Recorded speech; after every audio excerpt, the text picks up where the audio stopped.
Hello, and thank you for joining us for our BNI San Diego podcast. Today, we are doing a My BNI story with my good friend and colleague, Tommy Thornton. Tommy is with Automates. Tommy is actually our BNI San Diego's IT department. Yeah, I appreciate it. Thank you for joining us today. Man, it's good to be here. This place it's amazing. Yeah. We have a lot of fun in this room. Mm-hmm. So, Tommy, let's get into your story. So, tell our listeners a little bit about you, how you came into BNI, and you've been in BNI now for a little while. Yeah. You've got team members in other chapters. BNI has been done very, very well for you. So I want to talk a little bit about just kind of you, get to know you a little bit, your business, and then how BNI has really helped your expansion and growth and visibility in and around San Diego. Well, we were looking to, great questions, by the way, and thank you for having me here. We were looking to scale our business, and this was back in 2019, and we were looking for ways to do it. And so BNI was an obvious answer. So I had somebody that you and I both know and love, came to me, and he kept inviting me into a BNI, and he invited me for, I think, a good solid 24 months, over and over again. Happens all the time. Yeah. But you finally came. I finally came, and life has never been the same, if you will. And so I've been BNI now for 4 years, a little over 4 years. And it's one of those, it's BNI until I die. I think I'll be in BNI for forever at this point, especially giving back to BNI is one of my main things that my goals now. Yeah. So when you came into BNI, where were you in your business? When I came into BNI, we were probably less than 300K in total gross revenue. Oh, wow. Yeah. And a team, was it just you? Was it, you had a small team? It was a very small team. It was just me and two other people. Okay. At that time that I joined BNI. Yeah. And then fast forward 4.5 years or so. We're at 26 employees as of today, I believe. Wow. Yeah. And your reach goes way outside of San Diego. It does. We have clients in 26 states. We have clients also in 3 countries, Mexico and India as well, Mumbai, India, that we serve as well. So basically, we started out here in California. I have my roots from Georgia as well. So we were used to managing clients in 2 states. And by the way, I haven't even got into what I do, Ed. So, yeah. Yeah. Well, yeah, because you're not only is it IT, but you're doing some incredible other stuff. And we're going to kind of talk a little bit about that when we get to the book and the magazine here in just a little bit. Mm-hmm. But you came into BNI 4.5 years ago. It took 2.5 years to get there. You finally get here. And what's it like? What's it been like for you being in an amazing chapter, BNI Torrey Pines Online? Mm-hmm. And this was BNI Torrey Pines Online was actually our very first ever all online chapter. Yeah. I think when I came into BNI, I was thinking it was the referrals, the giver's gain. Yeah. And the giver's gain. I'm going to receive referrals. I'm going to give referrals. What I didn't expect was the leadership and the business strategy that I was going to pick up. The little snippets when I heard people say that they have mentoring, they have coaching, or they do this in their businesses and they do this. And it started where I started thinking bigger. I was an accidental entrepreneur. Mm-hmm. I grew up, like most entrepreneurs. I grew up loving computers, realized I can make money fixing computers. And then later the industry evolved around us. And now we're evolving the industry as disruptors. Oh, I love that last part, right? You're helping evolve it. That's correct. And being a disruptor there, which is in this day and age says a lot, because this whole industry, it's not changing yearly. It's not changing monthly. It's changing hourly, if not by the second nowadays. Yeah. I mean, I always tell our clients, you got to take a little moment, take a breath and pause a little bit, especially on the topic of AI and cybersecurity and compliance. It's been such a game changer in our industry. And now, I mean, across all industries, it's a huge talking point. Yeah. Well, cybersecurity, especially right now, right? Cybersecurity due to ransomware. Ransomware back in 2017 totally changed our industry. We went from identity theft in the mid 2000s to now it's to combat ransomware. Yeah. Well, and it's really changed the environment, because it was, World War II, Korean, Vietnam. Those were wars that were fought on the battlefield. Mm-hmm. The new wars are fought in our homes over our computers and software and these little things that we call cell phones. And the threat actors have millions. So the threat actors now who we're going up against is they have teams larger than ours. And so they have all this money coming in, where a lot of governments are pushing for ransomware. Yep. And so the bad actors have a lot of tools. They have a lot of money. And now they have AI at their disposal as well. Yeah, it's incredible. Yeah. So how do you fit in? Where did you, or the proverbial, what do you want to do when you grow up? Yeah. But where are you in your business as far as, have you found your sweet spot? Because I know, obviously, you own an IT company, but I also know that you're speaking now, you're writing. Yeah. There's a lot of things that are going on in Tommy's life. Where's your sweet spot? I think right now it's just helping clients. Back to the basics. I think helping clients, getting back to the basics. And what we found was when we started IT, it was about fixing computers. Maybe Becky or Susan's printer doesn't work or something like that. But the industry has revolved around cybersecurity and now compliance. And so where I see our fit is just taking businesses, especially professional services, legal industry, the finance industry, mortgage lender industry, and just moving them up to that next level. To be honest, most businesses don't know how to use their technology. And that's when they come to us, they're not using their technology. They don't know how to scale their company through processes. So when they hire someone like us and we're a managed service provider, is we can completely redevelop their processes, completely put in our solution in place. Then all of a sudden the business realizes that how easy it is for them to add multipliers, new employees, new sales, because they have the systems that are now scalable. They don't have to worry about setting up the software or plugging in a mailbox. It's basically automate, say, hey, I have a new hire starting this date. We'll take care of the rest. And that's the big game changer. We go from years ago where you had a room full of filing cabinets where you kept hard copies of everything. I don't think anybody uses hard copies. Very rare anymore. Or if you get a hard copy, you scan it to your computer into the cloud, right? Well, we're still finding some businesses that are, they're still using the old way of doing things. They still have servers in-house and whatnot. And that is our first thing that we're trying to do, is try to get rid of all the servers that are out there and move everything to the cloud as possible. And it's better cybersecurity. It's better security practices to move to the cloud. There's a misconception that old stigma we're trying to get rid of, that the cloud is just your data on someone else's servers and that it's unprotected. I'm going to lose. But it really is more secure being on the cloud nowadays. Well, and almost everything now is almost on the cloud, right? Yeah, almost everything's on the cloud. Yeah. So how have you seen yourself as a professional evolve during your time in B&I? Coming from a solopreneur, then through a 3-man shop to what we're doing now, is my kind of role is now industry focused. Okay. So I fly all over the country, constantly serving as panelist, doing public speaking engagements. Did I see you with a gentleman who I love to watch on Shark Tank? Yes.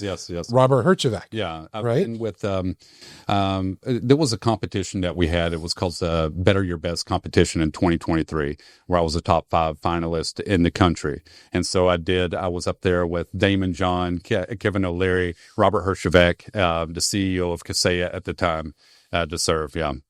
And so it's awesome where I'm at now, meeting all these celebrities, meeting all these business leaders and across all industries. It's fascinating. And with the connections that you're making, how does that impact the people in your B&I chapter? They can come to me and they can feel like they're going to get good information. Also,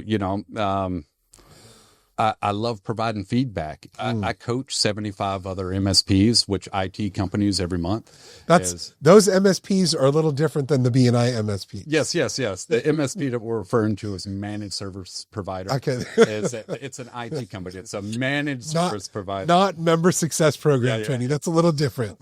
And so, due to what we've been able to accomplish in the industry, now I'm wanting to give back to my BNI groups, to my BNI group that we're in. That's really important to me to share my knowledge when it comes to coaching, mentoring, how we got to where we've come in such a short time. And to testament to BNI, I think we've added over the 4 years, 38 clients, $42,000 in monthly recurring revenue just from BNI alone. Wow. Yeah. It's been a game changer. That's awesome. Yeah. And what are some of the, again, as you've grown, as you've evolved, you went from, you said right around 300 to now over 5 million. What are some of those key things or key benchmarks or what's another term I'm looking for? Those pivotal points where you're taking it to the next level. I call it the, come to Jesus moment, if you will. I've had several of those where just listening. I think you hear a lot of coaching, you read a lot of books, business books, and people get mentors and coaches all the time, but they don't put it into action. And I think that's the big thing that BNI helps me with. It stays consistent with that meeting every Thursday. I look forward to it, kind of re-energizes me and gets me on to the next week to just refocus on my business. I've also learned to talk about my business. I didn't know how to explain my business 4 years ago. It was a really tough elevator pitch, if you will. It's a complex thing. Well, because in a lot of ways, we're not taught to talk about ourselves, right? That's correct. Yeah. But you need to be able to shy away from it. Oh, yeah. Or that. Yeah. What I love about that, one of those benchmarks for BNI is that weekly presentation, that elevator pitch, as you said, just being able to share in a very short and concise way with a potential client. Yeah. I love that. And they call it the elevator pitches because when you're going into a office building, you whatever the time it takes you to get to your level, that's all you have in front of someone. How has it helped you develop your speaking skills? I'm on stage all the time now. I think just having that confidence to be able to freely explain the stories. And I think that's a big one too, as I learned to tell a story in BNI, and now I'm telling stories on stages as well. I think it sells to the audience better, and it makes you more approachable, more relatable. It's the humanistic factor when you say, I screwed up, I've made mistakes, and then tell how you got around it. Or maybe it was a client that messed up, a prospect that messed up, and now you're saving the day as the hero as well. That's awesome. Yeah. Now this topic of AI, and this is Tommy's book. If you can see that right there, I'm sure we may even have a picture of the book. There we go, right there, for mine.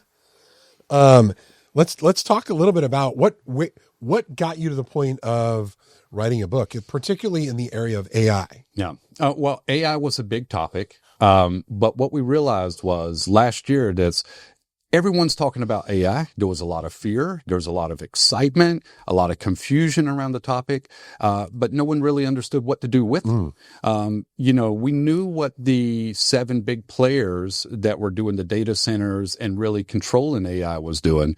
But what about the mom and pop shop with just 10 employees or 5 employees? How can they make best use of AI? And that's where we got together and collaborated with some of the best AI experts from around the world and said, let's come up with a layman's approach of what you can do with AI right now. Yeah, right now. Because it can be very intimidating. It can be. It can be, and it doesn't have to be.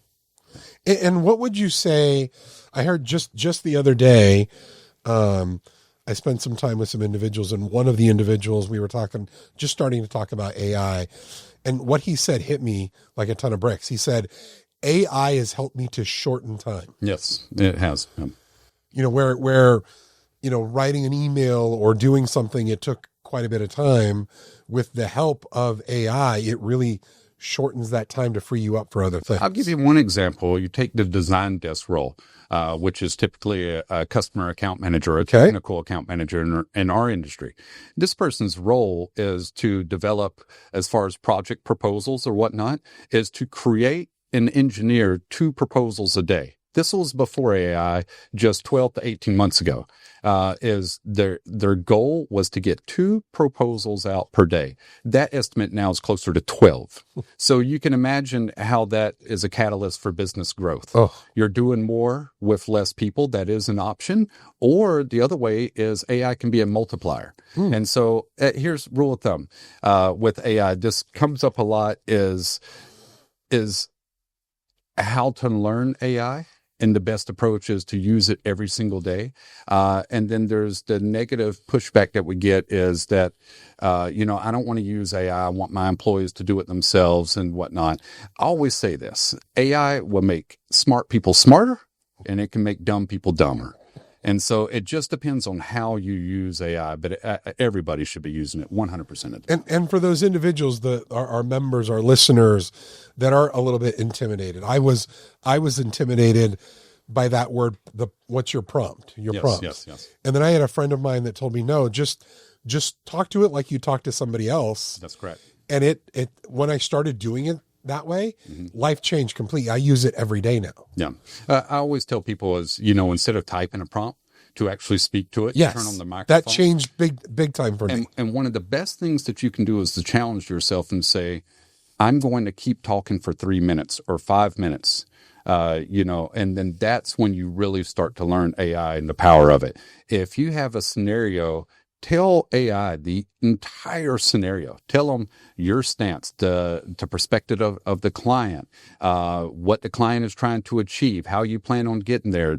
Is there any alternatives? What am I missing? And then ask AI. Leave no stone unturned. Give me anything and everything that I may be missing. Ask me questions. Oh wow! And so that's when you start thinking of AI like a tool that you can have a conversation with. You really need to have a conversation with AI. We now have, just within the last several months, on our bnisd.com website, we've got Higgins AI. And on the BNI, actual BNI.com website, it's called Ask Ivan. Yes. And it's just a great place to ask questions, help you with your weekly presentation, your feature presentation. The technology has made life simpler for us. Yes, a lot simpler. Which is that, again, shrinking time. Oh, you also look at Google search. I think Google search is down 30 or 40%. Oh, really? Where people are leaning on AI and large language models now to give them the answers they're looking for. Big push is to get your business to make sure you're you're listed on AI models as well now. Now, is there a difference between an open, like a paid portal, like where it's kind of that walled garden, so to speak, versus just going online and something that's open to anyone? I mean, you can do the free models, but if you want to train something for yourself that's going to be trainable, that's going to grow, that's going to come to learn. So your AI is actually trainable? Yes. Oh, wow. AI is trainable.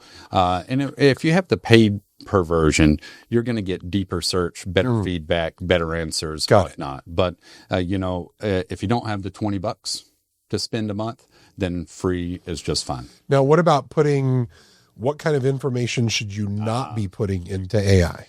So that's one of what we're doing in the industry, in our space, is before you just unleash all of your employees to tell them to go to ChatGPT, make sure you're not uploading your customer data, uploading things. That is one of the things that we do is we work with our clients to make sure they're using AI securely, and we bring it in-house through different methods. So there is a way, whether if you have an ID department, check in with them. If you don't, you want to reach out to Tommy at Automates. That will be able to help you with that, because that's huge, right? Because I'm sure that there are companies that have gotten themselves in trouble by telling their employees go ahead and use it, and then you get that employee that gets excited about it. Oh, let's see what can we do with our database, and they drop it in there, and then it's now open to the rest of the world. Well, it's not open to the rest of the world. Oh, okay. That's So a misconception. okay, But so that's good. It can train other models. It can be used to train, but over time, it can train models. We just simply don't know. Got it. And so the best rule of thumb, especially when it comes to regulations and compliance, CCPA, FTC safeguard rules, HIPAA compliance, you got to protect your data and you got to bring it inside and secure it. Yeah. Wow. So what are some of the things that you're, in BNI, we have a lot of small to medium sized business owners, and that I have learned that in the U.S. a small business is, and it blew me away, is from 1 to 500 employees. We typically are on the smaller side of that, from the 1 to 30, 50, 100 employee type businesses. But what are some of the businesses that you're seeing that you're working with, just even here locally? Most of our target market is pretty broad in BNI. However, we love a concentration with professional services, legal, finance, medical, dental is where. So is that your sweet spot? We're most impactful. Okay. When it comes to seat size, which is employee count, as anywhere from 10 to 400 employees, we're absolutely comfortable with. And you still do would you still work with the solopreneur or the smaller ones? Just probably not as many. We give them the same level. We also have a lot of smaller clients. We have a lot of smaller clients, and we give them the same level of service that we do our larger clients. And I can attest to that one for BNI San Diego. And we give them the same level of service. We hold ourselves to the same SLA commitments. We make sure that they have the same tools available that their competitors have, and at 200 employees. Yeah. So we have a magazine on the table. Yeah. What's the cover? We've got, again, Tommy. Tommy's on the cover of a book and a magazine. What's the magazine? This is MSP Cybersecurity magazine. It's just recognized for what we've done in the industry as we continue to train and kind of reposition ourselves in the industry. I've graced several covers, and I'm a frequent article writer for the MSP industry space. Oh, nice. Yeah, this publication, it's you're not going to find it on shelves. It goes out to the 141,000 MSPs in the North America, and so it's recognition within my own peer group, which is really good. And so I get, like I said, I train a lot of other MSPs that are looking to scale up from 500 to get past that $1 million mark. And it's fun. It's fun. So for our listeners, this is the quality, the quality of the professionals that we have in BNI. People that are on the cutting edge of technology, working on cybersecurity, working on things like AI. I love the fact that you're our BNI San Diego's IT department. Yeah, thank you. It's wonderful to know that not only can we support our local members, because I've got to, as the franchisee for BNI San Diego, I've got to walk the talk? Yeah, that's something like one of those, right? So when in looking at your tenure in BNI and your season even before BNI, what would you say that you're most proud of? I think seeing the companies in BNI, as far as BNI, is seeing other people's launch. Seeing other people other than myself come in as maybe a junk hauler service or bookkeeping or CPA, and seeing them just scale up and have to hire employees. It happens all the time. And seeing that firsthand and being witness to that over and over again and kind of cheering everyone on, they don't need cheerleaders. It's not what BNI is about, but it sure is good to be there to cheer these people on. That's awesome. It's a great community, and we're fortunate to be in San Diego with such a good regional office. Thank you. It's great to watch, as you said, those individuals that come into BNI and they're starting their practice, they're developing, and to watch them grow over time. Yeah.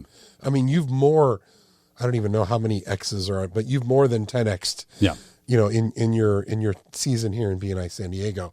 I can only imagine what it's going to be like 5 and 10 years from now. We're going to keep going. We're going to keep going, and then look to be industry disruptors. We want to make impactful change to the industry.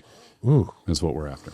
So for our listeners that are, maybe they're, and again, we saw this in 2020. It's hard to believe that in just a couple months that it's going to be 6 years that we've been, that COVID was here. But when you look back 6 years, I remember that when I went from having my office that I was in every day in Rancho Bernardo to now down the hall at home because I couldn't go into my office. What are some of those things that the solopreneur, the small business owner should be aware of when they have an office at home? I know one, I didn't realize that I needed to upgrade my internet, right? Because it's not just your normal, Netflix and Wi-Fi, using those types of things. I think we hear oftentimes that, especially when it comes to, I'll answer it from a cybersecurity and compliance approach. So we often hear that, like companies will come to us that have a home office. Maybe they have 1 or 2 employees, or maybe they're a solopreneur, and they'll say, I'm so small, they don't want my data. And that's simply not true.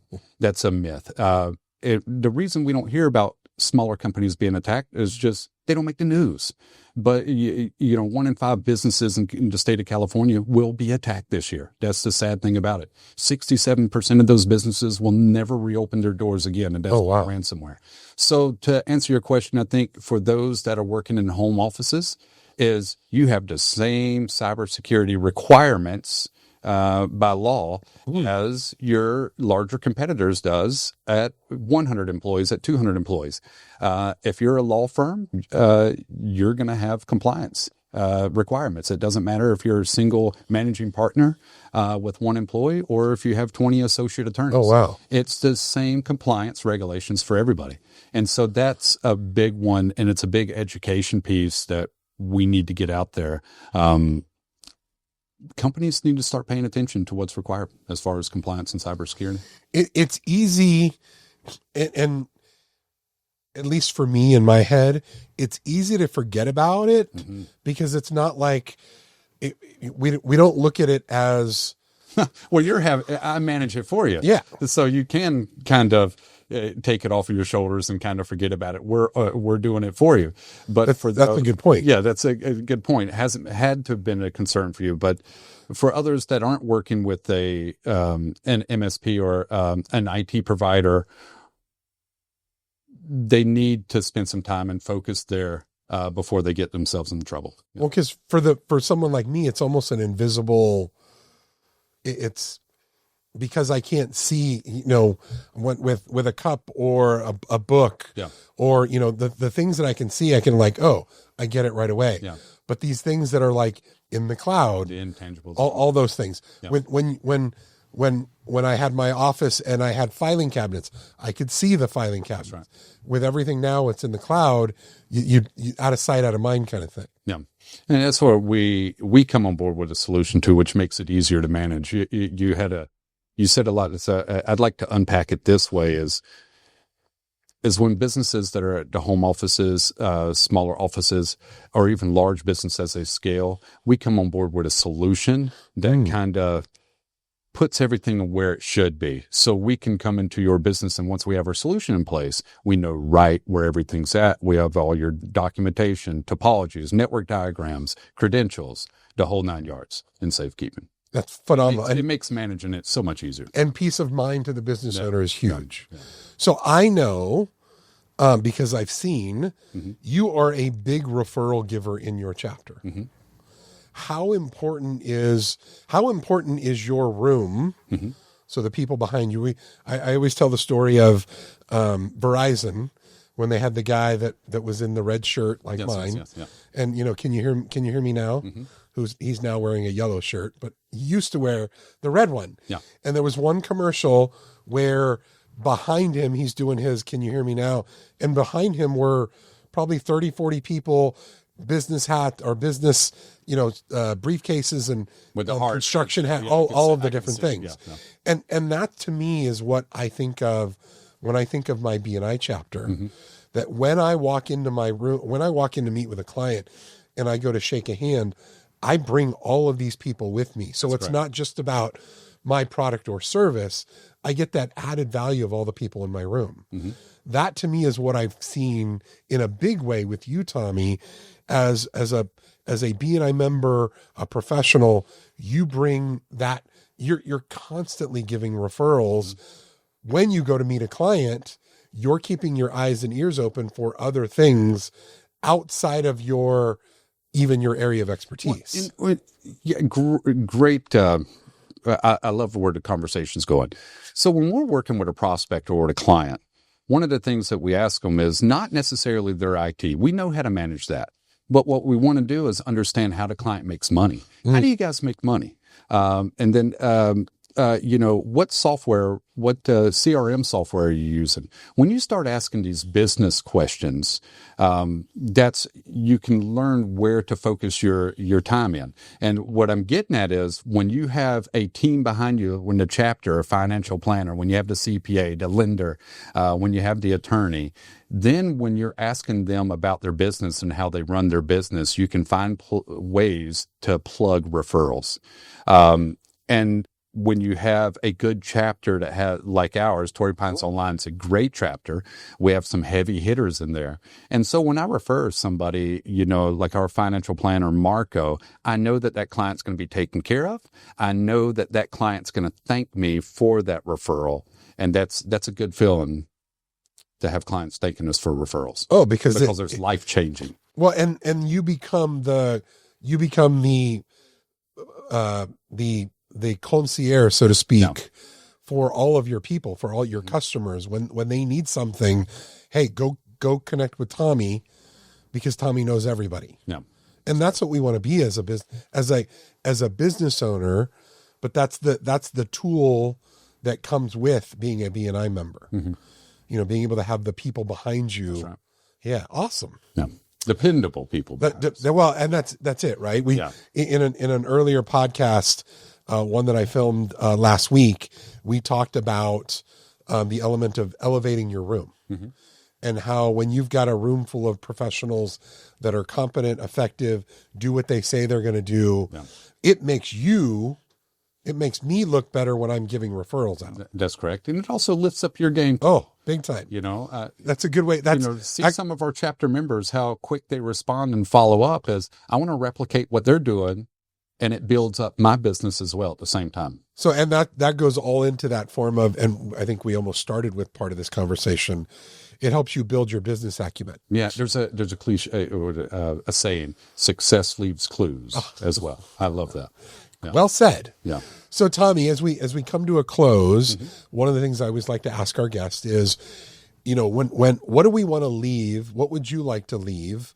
Whether it's on the IT side, the business, the BNI side, your time in BNI, what do you want to leave our listeners with today? What's that nugget, something that they can walk away with and go, well, that was a good podcast. And it was a fantastic podcast, but that very last part, wow. Now, I think, for those on the fence about BNI, I hope people are listening to this and that can get off the ledge. That's number one.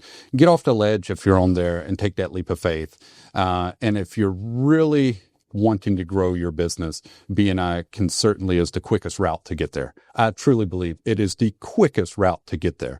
And so the other one is, as far as cybersecurity, I would just say a wow moment is the AI feature. Is take a deep breath, which most of the industry right now is taking a deep breath with AI.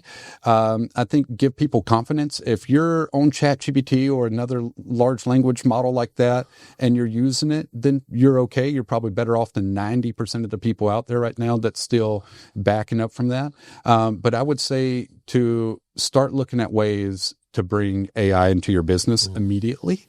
This is the year from the solopreneur all the way up. We're going to see our first billionaire solopreneur. Whoa. We're going to see a billionaire that's a solopreneur because of this person implementing an AI strategy. Guarantee it. You will see a billionaire solopreneur. Heard it first here. Yeah. That's amazing. Yeah, you will see that. And that's the power of AI, what we're getting into. Yeah. Well, and we earlier we talked about, I shared with you the statement that a gentleman that I was talking to just recently about how for him AI it's a time, I forgot the term that I used, but it's short. Yeah, shortest time. Yes. Well, and as we were talking, that's what B&I is as well. It is for you on on going from, a referral to close a business. It's because when we were trying to figure out the marketing game, with organic growth and acquisition, and both of those were on the table, is B&I was the shortest and quickest path to add revenue. And then we used that revenue that we got from B&I to fund our additional growth. And so now we had a little bit of a war chest. We had cash flow that we could get maybe in an employee or two. Then you start making decisions whether or not you're going to get somebody on the service side or the sales and marketing side. And you start making those decisions. But B&I is a constant, it's not going to turn away. It's a constant revenue add and a constant return on revenue as well. Be honest with you, Ed, B&I is kind of inexpensive. I mean, it's very inexpensive. You can see a ROI extremely quick with B&I. Yeah.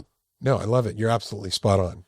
Tommy, thank you for joining us today. I appreciate it. I'm looking forward to having you on again. Absolutely. Because there's a ton of different topics we can talk about. All day long. Particularly around AI. And I mean, over the years, we've seen when you go back to, the railroad days and when they were doing things, how, things evolved over 10, 20, 30, 50 years. That has shrunk now to almost daily. Yeah, big time. Things are changing constantly. So I know there's going to be some great topics we'll be able to cover. Thank you for joining us. Oh, absolutely. Thank you, Ed, for having us. I appreciate it. And for our listeners, we always enjoy getting to spend a little bit of time with you, whether it's in your car, at home, sitting and talking with someone and just having it on in the background. Do me a favor. We always love when our members not only listen, but like us and actually give us a thumbs up on the survey side and whatnot. We always appreciate those 5 stars. So please listen and like and score us high on those ratings. It helps us get more information out to more people like you, the business owner. Again, thank you for joining us, and we'll see you back here next week with another fantastic guest. This episode of the BNI San Diego podcast has been brought to you by Cruise Productions, a San Diego-based video production company and proud BNI member. You can find us at the intersection where business and creativity meet, or online at cruiseproductionsinc.com.